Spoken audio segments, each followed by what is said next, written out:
O Internacional finalizou a sua preparação e já embarcou para Manta, no Equador, onde tem um duelo decisivo. Nesta quinta-feira, 11 horas da noite, pelo horário de Brasília, contra o Delfim, pela terceira rodada da fase de grupos da Copa Sul-Americana. A situação colorada na tabela não é confortável e por isso o jogo tem um tom de decisão amanhã no estádio Rocaille, lá no Equador. A gente traz detalhes sobre a equipe que o técnico Eduardo Cudê deve mandar a campo e a lista de relacionados. Além disso, o técnico argentino tem um pedido especial para a direção e se trata de um jogador que pode reforçar o Colorado na janela do meio do ano. Além disso, duas informações importantes no extracampo e que envolvem valores milionários e também a reforma do Gigantinho.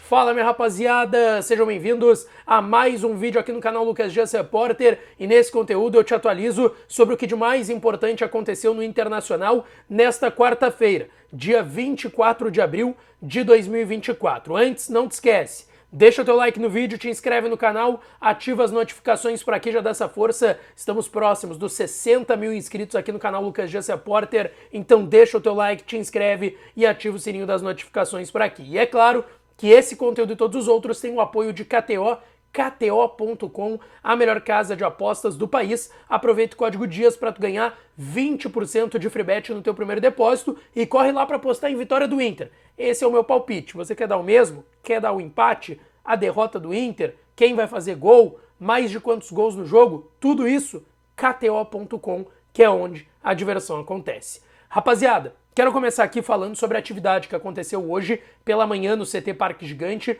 com portões fechados. No início da tarde a equipe viajou para Manta, no Equador. No momento que eu tô gravando esse vídeo, o Inter ainda não chegou lá no Equador, tá? O Inter deve chegar por volta das 10 horas da noite aqui no horário de Brasília, lá no Equador.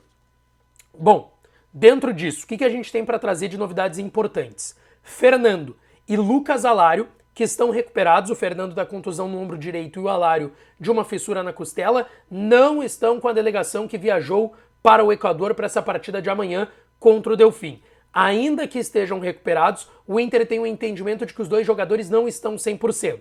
Então, ficaram em Porto Alegre os jogadores que estão no departamento médico: Arangues, Alan Patrick, Wanderson, Ener Valencia, 4 titulares, e o quinto no DM é o Johan, meia reserva da equipe, e o Fernando e o Alário, que não estão mais entregues ao departamento médico, mas que ainda não estão 100%, esses dois devem retornar no final de semana, no domingo, às 8 da noite, pelo Campeonato Brasileiro, no Beira-Rio, contra a equipe do Atlético Goianiense. Dentro disso, tá? Tentando desenhar com vocês um provável Inter, e a gente tem que entender que a prioridade do Inter na temporada é o Campeonato Brasileiro. Quer dizer que o Inter vai escalar suas reservas contra o Delfim? Não, e nem é a tendência de momento. Mas o jogo de domingo contra o Atlético no Beira-Rio tem uma importância maior do que o jogo contra o Delfim, por mais que a situação do Inter na tabela de classificação da Sul-Americana não seja favorável. São 2 empates até o momento, contra o Tomayapo no Beira-Rio e na estreia contra o Belgrano em 0-0 também, lá em Córdoba, na Argentina.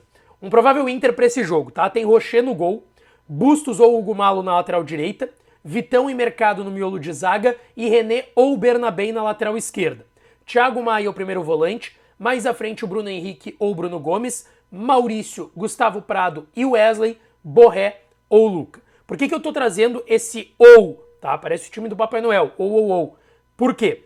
Porque alguns desses titulares estão com desgaste físico, e a prioridade a gente sabe que é no Brasileirão. Então é sim bem possível que o Cudê coloque alguns jogadores do time reserva. O Inter tem o entendimento de que montou o elenco para isso, para suportar todas as competições, e de fato tem um elenco de qualidade para isso. Então é possível sim que alguns jogadores comecem no banco. Por que eu cito o Borré com a possibilidade de ir para o banco? O Borré é um dos únicos jogadores de linha que nos últimos 4 ou 5 jogos foi titular em todos e jogou 90 minutos em todos. Então pode ser sim que o Cudê dê uma preservada no Borré pensando no jogo de domingo e ele comece no banco. Vamos ver qual será o time confirmado pelo técnico Eduardo Cudê. Inclusive sobre a lista de relacionados, tá? 22 atletas relacionados, 3 goleiros, Rocher, Fabrício e Antony, os laterais Bustos, Malo, René e Bernabé, os zagueiros Igor Gomes, Robert Renan, Mercado e Vitão, os volantes Rômulo, Bruno Gomes, Bruno Henrique, Thiago Maia e Matheus Dias, os meias Gustavo Prado, Gabriel Carvalho e Maurício, e os atacantes Borré, Luca e Wesley, os relacionados do Inter para esse jogo amanhã, 11 horas da noite. É um jogo que começa na quinta, 11 da noite aqui no horário de Brasília e termina depois da meia-noite, quase 1 da manhã, já da sexta-feira. Gente, quero avançar aqui com vocês, tá? E trazer duas informações bem importantes sobre situações extra-campo no Internacional. Primeiro, nos últimos dias foi enviado aos conselheiros do Internacional o balanço financeiro da temporada passada, da temporada 2023. E nesse balanço financeiro, o maior superávit da história do Inter. O presidente Alessandro Barcelos já havia concedido algumas entrevistas recentes em que ele falou que o Inter atingiu em 2023 o maior superávit. É aquilo que o Inter teve de crédito, tá? Na temporada. O Inter teve um superávit na casa de 170 milhões de reais.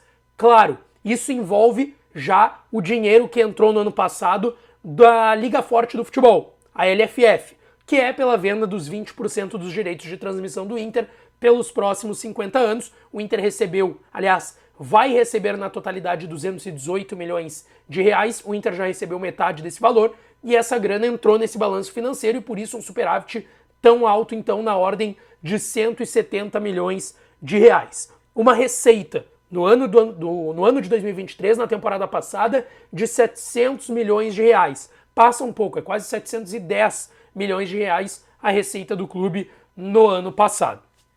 Outra informação importante sobre Gigantinho, tá? O ginásio do Gigantinho ali ao lado do Beira-Rio. O Eduardo Gabardo trouxe uma informação bem importante, eu fui atrás de maiores detalhes e de fato é o que o Gabardo trouxe lá em GZH.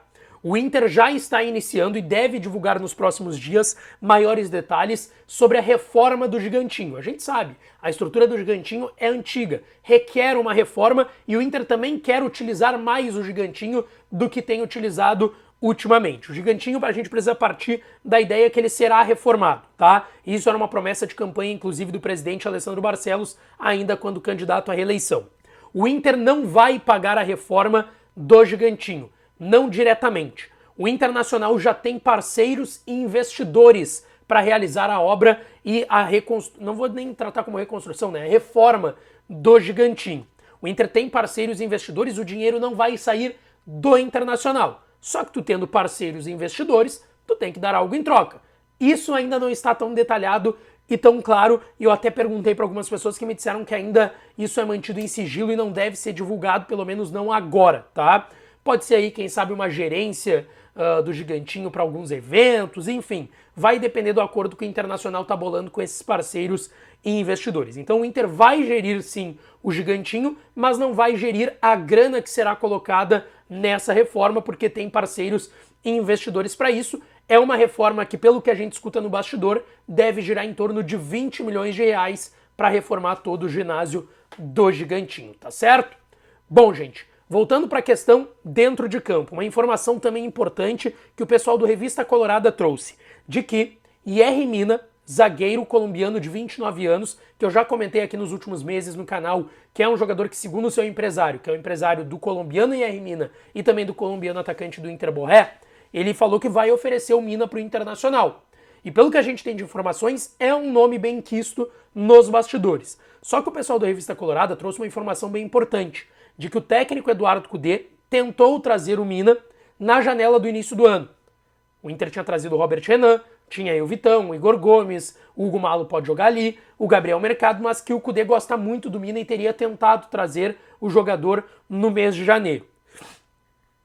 Que inclusive o Cudê teria conversado com os representantes do jogador e neste momento o Inter ainda teria interesse nele, pensando numa janela do meio do ano. É importante contextualizar aqui, o Mina tem contrato com o Cagliari com opção de renovação até o meio do ano. Ele já não tem mais vínculo com a Fiorentina, tá? Na Fiorentina, na Itália, depois que ele jogou no Palmeiras, ele foi pro Barcelona na temporada 17-18, não deu certo. Foi pro Everton, passou 5 temporadas no futebol inglês na Premier League. Até que na temporada 22-23 ele vai para a Fiorentina, não joga bem, não tem tantas oportunidades, teve 7 jogos, nenhum gol, nenhuma assistência, e aí ele rescinde com a Fiorentina e vai para o Cagliari, também na Itália, 10 jogos, 1 gol, nenhuma assistência, é titular no Cagliari, que até estava brigando para não cair em determinado momento do campeonato italiano, mas já está na reta final lá do Italianão, e o Cagliari deve ficar no meio de tabela, e o Milan ainda não sabe se vai renovar por lá, e por isso o interesse do Inter, que sim, vê a possibilidade de trazer mais um zagueiro na janela do meio do ano. O que tu acha sobre isso? Deixa aqui nos comentários que eu estou interagindo com vocês, e não esquece de deixar o teu like, te inscrever no canal e ativar as notificações por aqui, tá certo? Um beijo, um abraço e até a próxima.